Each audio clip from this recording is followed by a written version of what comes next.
Hello friends, welcome to Archana's recipes.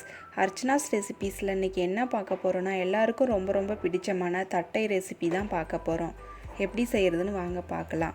அதுக்கு 3 cup அளவு பச்சரிசி மாவு எடுத்திருக்கேன். தண்ணியில் கொஞ்சமாக உப்பை சேர்த்து இது மாதிரி கரைச்சி வச்சுக்கலாம். ஒரு பெரிய சைஸ் பூண்டு, காரத்துக்கேற்ப வரமிளகாய் எடுத்து இது மாதிரி ஃபைன் பேஸ்ட்டாக அரைச்சி வச்சுக்கலாம். பச்சரிசி மாவை முன்னாடியே நான் லைட்டாக வறுத்து எடுத்து வச்சுருக்கேன். இதில் கொஞ்சமாக பெருங்காயம் சேர்த்துக்கலாம்.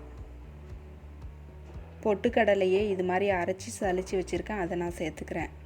குட்டி குட்டியாக கட் பண்ண கருவேப்பிலையை சேர்த்துக்கிறேன். கடலை பருப்பு 1/2 ஹவருக்கு முன்னாடியே ஊற வச்சு இது மாதிரி எடுத்து வச்சுருக்கேன், அதை சேர்த்துக்கிறேன். பூண்டு மிளகாய் அரைச்சோம் இல்லையா, அதை நம்ம இப்போ சேர்த்துக்கலாம்.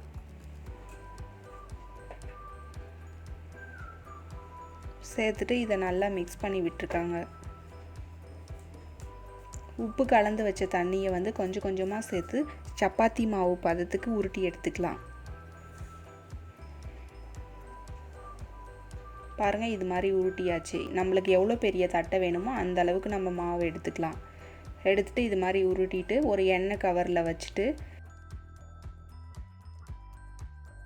ஒரு குட்டி கப்பு எடுத்து இது மாதிரி ப்ரெஸ் பண்ணி விட்டுருங்க.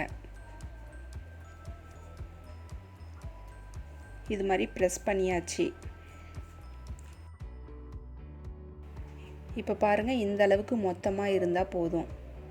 எல்லா தட்டைகளையும் இதே மாதிரி ப்ரெஸ் பண்ணி எடுத்துக்கலாம்.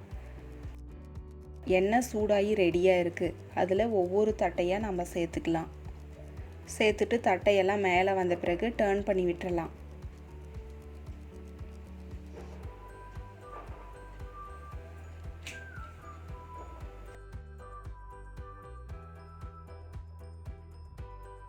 நம்மளுக்கு சுவையான கிறிஸ்பியான தட்டை ரெடி ஆயிருச்சு. என்னுடைய வீடியோ பிடிச்சிருந்தா லைக் பண்ணுங்கள், சப்ஸ்கிரைப் பண்ணுங்கள், மறக்காமல் ஷேர் பண்ணுங்கள்.